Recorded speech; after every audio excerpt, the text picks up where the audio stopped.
हनुमान राम लक्ष्मण जानकी सदा करे कल्याण। श्री वर राम मेरे राम करो कल्याण। मंगल भवन अमंगल हारी रघु सुर दशरथ अजर बिहारी दीन दयाल विरद संहारी हरऊ नाथ मम संकट। बोले श्री रामचंद्र भगवान की जय। शिव पुराण की जय। हनुमान जी महाराज की जय। नौवां अध्याय। ब्रह्मा जी ने कहा, हे नारद, अब मैं प्रदोष अर्थात त्रयोदशी का व्रत वर्णन करता हूँ। मैं उन स्त्री पुरुषों को परम धन्य समझता हूँ जो इस व्रत को धारण करते हैं। प्रत्येक मास के दोनों पक्ष में 2 त्रयोदशी आती हैं। इस व्रत का विधान यह है कि प्रातः काल के समय स्नान आदि नित्य कर्मों से निवृत्त हो भगवान सदाशिव का पूजन करें तथा व्रत का संकल्प करके प्रदोष व्रत धारण करें। जब 3 घड़ी दिन शेष रह जाए तब अपनी शक्ति के अनुसार पुनः स्नान कर मौन धारण करें तथा श्वेत वस्त्र पहनें। संध्या के समय जप करने के पश्चात प्रेम पूर्वक भगवान सदाशिव का षोडश उपचार पूजन करें तथा स्तुति करता हुआ उन्हें प्रसन्न दंडवत प्रणाम करें। तत्पश्चात ब्राह्मण भोजन कराने के बाद स्वयं भी बिना नमक का भोजन करें।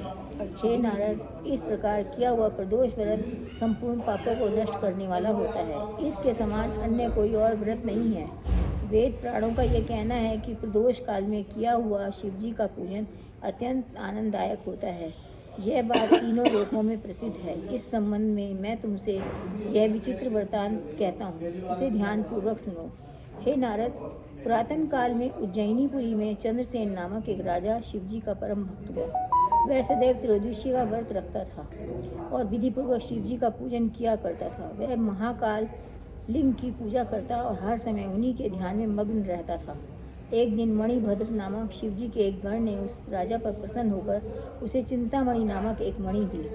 उस मणि का यह गुण था कि जिस मनुष्य के पास वह मणि रहती थी तथा जो मनुष्य उसे देखता, स्पर्श करता अथवा स्मरण करता था, वह संपूर्ण विपत्तियों से छूटकर अतुलनीय आनंद को प्राप्त करता था। उस मणि का स्पर्श पाते ही सभी वस्तुएं स्वर्ण की हो जाती थीं। अतः उस मणि को धारण करने के कारण राजा चंद्रसेन सूर्य के समान तेजस्वी प्रतीत होने लगा। हे नारद, जब अन्य राजाओं को उस मणि का प्रभाव ज्ञात हुआ तो उन्होंने चंद्रसेन से उस मणि को स्वयं प्राप्त करना चाहा, परंतु राजा ने किसी को भी यह मणि नहीं दी। निदान सब राजाओं ने एकत्रित होकर उसके नगर पर चढ़ाई कर दी। जब उज्जैनीपुरी के चारों ओर उन राजाओं की सेनाएं घेरा डाले पड़ी हुई थी तथा सभी नगर निवासी अत्यंत व्याकुल हो रहे थे, उस समय दूसरे दिन शिवजी का प्रदोष व्रत आया। तब राजा अपने शत्रुओं को कुछ भी चिंता न करके 3 घड़ी दिन शेष रह जाने पर भगवान महाकाल का पूजन करने के निमित्त मंदिर में पहुंचा। जिस समय राजा चंद्रसेन महाकाल का पूजन कर रहा था, उसी समय एक स्त्री अपनी गोद में 5 वर्ष के एक बालक को लेकर कहीं से उसके पास आ पहुंची। राजा जिस प्रकार शिवजी का पूजन कर रहा था, उस विधि को उस स्त्री का बालक बड़े ध्यानपूर्वक देखता रहा।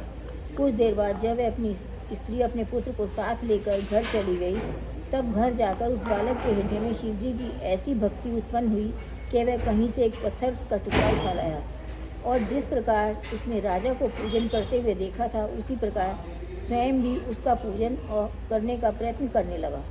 हे नारद, जिस समय छोटा सा बालक शिलाखंड का पूजन करने में संलग्न था, उसी समय उसकी माता ने उसको भोजन के लिए 2-3 बार आवाज़ें दी, परंतु वह उन्हें सुनकर भी अपने स्थान पर निश्चल भाव से बैठा रहा।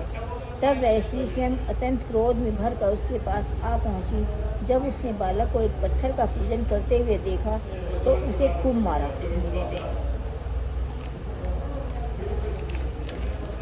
फिर उस शिवलिंग को उठाकर दूर फेंक दिया।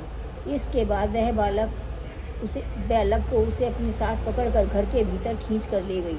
तब वह बालक हाय हाय करके रोने लगा तथा उसी अवस्था में मूर्छित हो गया। मूर्छा अवस्था में वह एक दृश्य देखा जिसमें यह जान पड़ता था कि एक शिवालय रत्नों से बना हुआ है। उसके मध्य में एक रतन जड़ित सिंहासन रखा है तथा उस सिंहासन पर उसका शिवलिंग प्रतिष्ठित है। उस दृश्य को देखकर बालक ने भगवान सदाशिव का अत्यंत स्तुति करते हुए प्रार्थना की, हे प्रभु, मेरी माता मूर्ख है, आप उसका अपराध क्षमा कर दें। हे नारद, संध्या के समय जब उस बालक की आंख खुली तो उसने देखा उसका घर सचमुच ही रत्न और स्वर्ण से निर्मित परम सुंदर हो गया है। उस अद्भुत चरित्र को देखकर बालक ने उस शैया के समीप पहुंचकर अपनी माता को जगाया। जब माता ने आंखें खोली और अद्भुत चरित्र देखा तो अत्यंत प्रसन्नता में भरकर अपने पुत्र से कहने लगी, हे पुत्र, यह शब्द शिवजी की कृपा का फल है, अतः किसी प्रकार आश्चर्य नहीं करना चाहिए। जब राजा चंद्रसेन को यह समाचार मिला तो उस बालक की भक्ति से प्रसन्न होकर शिवजी ने ऐसी कृपा की है तो वह स्वयं उस मंदिर को देखने गया। वहाँ उसने बालक की तथा उसकी माता की अत्यंत प्रशंसा की। जब अन्य आक्रामक राजाओं को यह समाचार मिला तो उस नगर पर शिवजी की ऐसी कृपा देखकर अपने अपने घर को लौट गए। बोलो महाशिव पुराण की जय। 10वां अध्याय। ब्रह्मा जी बोले, हे नारद, जब अन्य राजाओं ने अपने दूतों द्वारा शिवजी की कृपा का यह समाचार सुना तो अत्यंत आश्चर्य हुआ। उस समय उन सब ने परस्पर यह विचार किया कि जिस स्थान पर शिवजी की ऐसी कृपा है वहाँ हम किस प्रकार विजय प्राप्त कर सकते हैं। अतः सभी एकत्रित हो शस्त्र डाल राजा चंद्र के सेन के समीप जा पहुँचे और उससे अपने अपराधों की क्षमा याचना करने लगे। तदुपरांत सब ने उस स्त्री के घर पहुंचकर वह दृश्य अपनी आंखों से देखा तथा उस बालक की अत्यंत प्रशंसा की। फिर उन्होंने उस बालक को अपनी ओर से असंख्य धन देकर सब गोपों का राजा बनाया। हे नारद, जिस समय सब राजा उस बालक के घर उपस्थित थे उसी समय हनुमान जी ने यहाँ प्रकट होकर सबको अपने दर्शन से कृतार्थ किया। हनुमान जी को देखकर सब राजाओं ने दंडवत किया। तब हनुमान जी उस बालक को अपनी गोद में लेकर सब लोगों को संबोधित करते हुए इस प्रकार बोले, हे राजाओं, राजा चंद्रसेन के ऊपर शिवजी की अत्यंत कृपा है। भगवान सदाशिव ने त्रयोदशी का व्रत का महात्म्य प्रकट करने के लिए ही यह चरित्र किए हैं। अब उचित है कि तुम सब लोग भी भगवान सदाशिव के सेवक बनो। विशेषकर जब त्रयोदशी के दिन शनिवार हो तब उसका महत्व और भी अधिक बढ़ जाता है। दोनों पक्षों की त्रयोदशी तिथियों में शुक्ल पक्ष की शनिवार युक्त चतुर्दशी को शिवजी का पूजन किया, इसीलिए उसे ऐसी शुभ गति प्राप्त हुई। उस बालक को 8वीं पीढ़ी में नंद नामक गोपों का एक राजा उत्पन्न होगा। उसके घर में भगवान विष्णु श्री कृष्ण के रूप में अवतार लेंगे। आज से यह बालक श्रीकर के नाम से संसार में प्रसिद्ध होगा। तुम लोग अब अपने अपने घर जाओ और भगवान सदाशिव की पूजा में संलग्न रहो। तुम सब प्रदोष में भस्म आदि धारण कर प्रदोष के भीतर ही भगवान सदाशिव का पूजन किया करना। हे नारद, इतना कहकर हनुमान जी श्रीकर को शिव पूजन की विधि का उपदेश दिया। सर्वप्रथम उन्होंने नाम के महात्म्य का वर्णन किया, फिर भस्म धारण करने की रीति बताई। अंत में रुद्राक्ष की महिमा सुनाकर अंतर्ध्यान हो गए। उसी समय से श्रीकर ब्राह्मण के साथ भगवान सदाशिव का पूजन त्रयोदशी का व्रत करने लगा।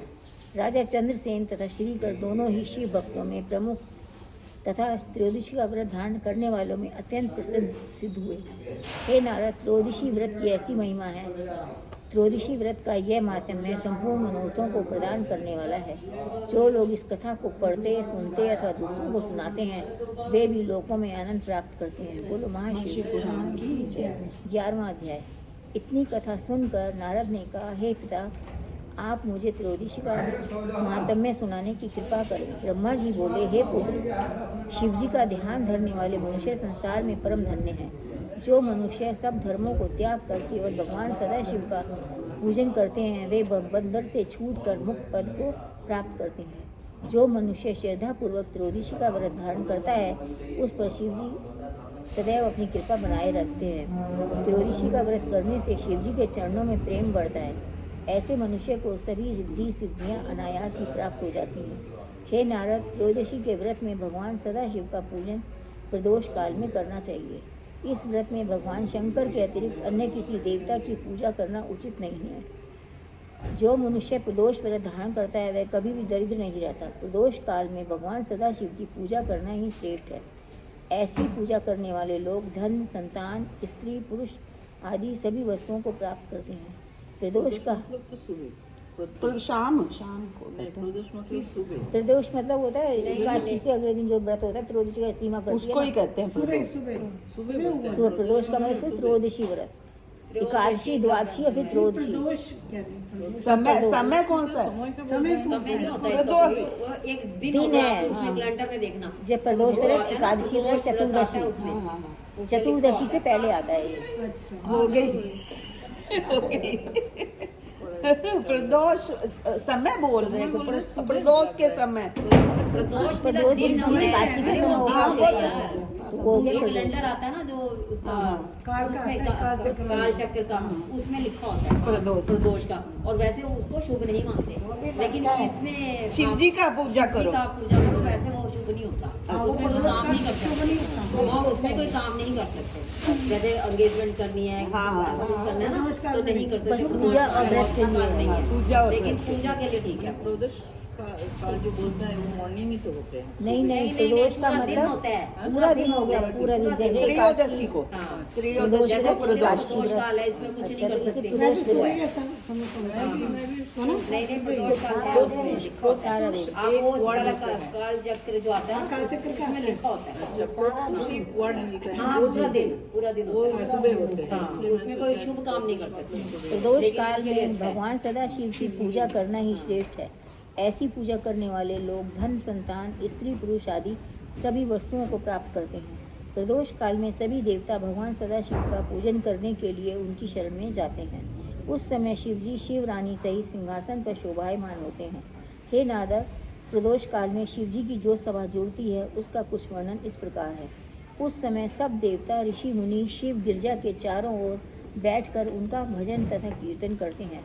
विष्णु जी मृदंग बजाते हैं, मैं करताल बजाता हूँ और सरस्वती वीणा बजाती हैं। लक्ष्मी गीत गाती हैं, तुम भी वीणा बजाते हो। अन्य सब देवता तथा उपदेवता सेवा में खड़े रहकर उनके यश का वर्णन करते हैं। इस प्रकार प्रदोष काल में सभी देवता शिवजी की सेवा में संलग्न रहते हैं। इतने पर भी यदि कोई मनुष्य शिवजी के अतिरिक्त किसी अन्य देवता का प्रदोष काल में पूजन करता है, वह देवता पूजा करने वाले पर अत्यंत क्रुद्ध होकर यह कहता है कि कैसा मूर्ख है जो इस समय शिवजी का ध्यान न करके हमारी पूजा कर रहा है। इसलिए यही उचित है कि प्रदोष काल में अन्य सबको त्याग कर केवल भगवान सदाशिव का पूजन किया जाए। इस संबंध में तुम्हें एक विचित्र आख्यान सुनाता हूँ, उसे ध्यान पूर्वक सुनो। हे नारद, दक्षिण दिशा में विदर्भ नाम देश में सत्यरथ नामक एक राजा राज्य करता था। वह न्याय तथा दया का आश्रय लेकर धर्मपूर्वक अपनी प्रजा का पालन करता था, इसलिए उसके राज्य में कोई भी दुखी न था। एक बार शाल्व नामक राजा ने उसके नगर पर चढ़ाई कर दी। उस युद्ध में राजा सत्यरथ मारा गया। तब उसकी नगरी रानी नगर से भागकर बाहर विपिन की ओर चल दी, मतलब वन में भाग गई। रात भर चलती हुई जब वह सवेरे एक तालाब के पास पहुंची तो वहां उसने शुभ लग्न में एक पुत्र को जन्म दिया। प्रसव के उपरांत रानी को बहुत जोर से प्यास लगी, जिसे वह तालाब के तट पर पानी के लिए जा पहुंची। जैसे ही उसने तालाब में पानी लेने को हाथ आगे बढ़ाया, वैसे ही घड़ियाल ने उसे निगल लिया। इस प्रकार रानी भी मृत्यु को प्राप्त हो गई। तब वह बालक अपने स्थान पर अकेला पड़ा हुआ क्षुधा तृषा से व्याकुल होकर रुदन करने लगा। हे नारद, जब बालक को रोते हुए देखकर शिवजी को बहुत दया आई, तब उनकी कृपा से एक विधवा ब्राह्मणी अपने 5 वर्षीय पुत्र को साथ लिए उसी स्थान पर जा पहुंची जहां वह बालक पड़ा हुआ था। जिस समय वह स्त्री उस बालक को अकेला पड़ा हुआ देखकर आश्चर्य में भरकर यह विचार कर रही थी कि इस नवजात शिशु को यहाँ कौन छोड़ गया है तथा इसका पालन किस प्रकार होगा, उसी समय भगवान सदाशिव एक भिक्षुक ब्राह्मण का रूप धारण करके उस स्थान पर आ पहुँचे और ब्राह्मणी से कहने लगे, हे ब्राह्मणी, तुम संदेह त्याग कर इस बालक का पालन करो। हे नारद, ब्राह्मण रूपी शिवजी के मुख से यह वचन सुनकर विधवा ब्राह्मणी ने कहा, हे महात्मन, आप मुझे इस बालक के पूर्व जन्म का वृतांत सुनाने की कृपा करें। शिवजी बोले, हे ब्राह्मणी, यह बालक पूर्व जन्म में एक राजा का पुत्र था। उस समय वह त्रयोदशी व्रत धारण करके शिवजी का पूजन कर रहा था। उसी समय उसे अपने सेवकों द्वारा नगर में उत्पात होने की सूचना मिली। तब वह पूजन को अधूरा छोड़कर शत्रु को देखने के लिए चल दिया। जब इसने उत्पात मचाने वाले व्यक्ति को देखा तो क्रुद्ध होकर अपनी तलवार द्वारा उसका सिर काट डाला। तदुपरांत यह उसी अशुद्ध अवस्था में भोजन करने चला गया तथा पूजन को पूर्ण करना भूल गया। उसी अपराध के कारण अब यह विदर्भ के यहाँ उत्पन्न होकर ऐसी बुरी दशा को प्राप्त हुआ है। मतलब वो बीच में पूजा वूजा छोड़ के चला गया ना, उसका सिर काट लिया। हे ब्राह्मणी, त्रयोदशी का व्रत त्याग देने से किसी भी मनुष्य को सुख नहीं मिल सकता। इसकी माता ने अपने पूर्व जन्म में अपनी सौत को छल द्वारा मार डाला था। उसी अपराध के कारण इस जन्म में उसे घड़ियाल खा गया। तुम्हारे साथ जो एक पुत्र है उसके पूर्व जन्म का वृतांत क्या किया भगवान? हाँ, जन्म हम तो 1000 गलतियाँ रोज करते हैं। नमस्ते। तुम्हारे साथ जो एक पुत्र है उसके पूर्व जन्म का वृतांत यह है कि इसने पूर्व जन्म में कुधारने का दान ग्रहण किया था, मतलब जिसका दान नहीं लेना हाँ चाहिए, हाँ इसीलिए यह दरिद्र बनकर बालक के रूप में उत्पन्न हुआ है। अब तुम्हें उचित है कि तुम अपने बालक की तथा इस राजपुत्र की देखभाल करो। जब ये बालक कुछ बड़े हो जाए तब तुम इन दोनों से शिव जी का पूजन कराना। शिव पूजन के प्रताप से ये दोनों सब प्रकार की संसारी धन संपत्तियों को प्राप्त करेंगे तथा तुम्हें भी सुख पहुंचाएंगे। मृत्यु के उपरांत तीनों ही मुक्ति पद को प्राप्त करोगे। इतना कहकर भगवान सदाशिव ने ब्राह्मणी को अपने मुख्य स्वरूप का दर्शन दिया। उस रूप को देखकर ब्राह्मणी ने अत्यंत प्रसन्न हो दंडवत प्रणाम और कर स्तुति की। तत्पश्चात शिवजी अंतर ध्यान हो गए। बोलो माँ शिव पुराण की जय। 12वां अध्याय। नारद जी ने कहा, हे पिता, किसका है? काट दीजिए हाँ, इधर से कटेगा नंबर है। नारद जी ने कहा, हे पिता, इसके पश्चात यह चरित्र हुआ। रोडी ब्रह्मा जी बोले, हे पुत्र, यह ब्राह्मणी उस राजपुत्र को तथा अपने पुत्र को साथ लेकर चक्र नामक नगर में आकर रहने लगी। वह भिक्षाटन करके उन बालकों को पालन करती थी। कुछ समय पश्चात जब वे बालक बड़े हुए तो उन्होंने सुगमता पूर्वक सभी विद्याओं का ज्ञान प्राप्त कर लिया।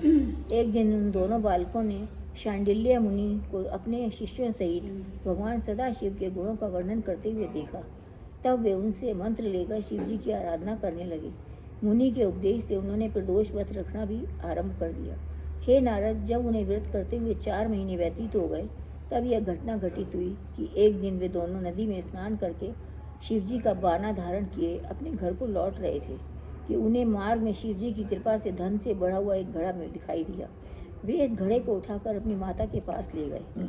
उस धन को देखकर माता ने यह आज्ञा दी कि तुम दोनों इस धन को बराबर बराबर बांट लो। यह सुनकर राजपुत्र ने उत्तर दिया, हे माता, इस धन को तुम्हारे पुत्र ने पाया है, अतः मैं इसे ग्रहण नहीं करूँगा। भगवान सदाशिव जब मुझ पर कृपा करेंगे तब मैं स्वयं ही असंख्य धन प्राप्त कर लूँगा। इतना कहकर उस राजपुत्र ने वह संपूर्ण धन ब्राह्मणी के पुत्र को दे दिया और स्वयं पहले के समान शिव पूजन और प्रदोष व्रत करता रहा। हे नारद, इसी प्रकार जब 1 वर्ष व्यतीत हो गया तब एक दिन दोनों किसी वन में जा पहुँचे। वहाँ एक परम सुंदरी गंधर्व कन्या खड़ी हुई थी। राजपुत्र उस कन्या के पास जा पहुँचा। वह कन्या भी राजपुत्र को देखकर प्रेम में मग्न हो गई। तदुपरांत दोनों में परिचय का आदान प्रदान हुआ। उस कन्या ने कहा, हे राजपुत्र, मैं कोद्रिविक नामक गंधर्व की पुत्री हूँ। मेरा पिता सभी गंधर्वों का राजा है। मैं गान विद्या में अत्यंत प्रवीण हूँ। यह सब भगवान सदाशिव की कृपा से ही है जो मैंने यहाँ तुमको प्राप्त किया। अब तुम मेरे पति बनना स्वीकार करो। यह कहकर